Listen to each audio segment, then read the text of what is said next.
Hi there, it's Sarah with Audio Video Charlotte. Barry Clark and I are here to talk about how to properly set up an audio video equipment rack. Let's take a look.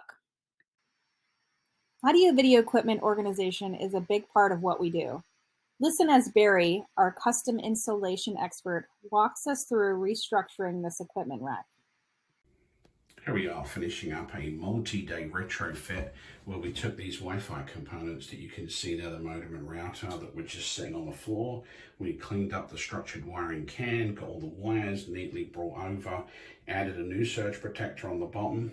We've also installed two new amplifiers, a new surround receiver, the client's cable box, a surge protector on the top shelf which does all of the networking pieces, including the service provider's provided modem router, which we now have feeding into a network switch, also an Apple TV, two Denon HEOS links, one for the kitchen, one for the patio, which feed down and feed into those two amplifiers. On top of it, you see the RF base station for the remote control. The surround system is balanced.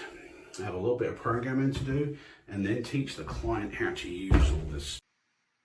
Initially, all of the equipment was disorganized and on the client's floor. This obviously is a safety concern.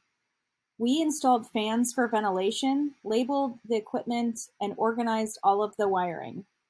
This turned out massively neater than just all of these scraggly wires and equipment sitting on the floor.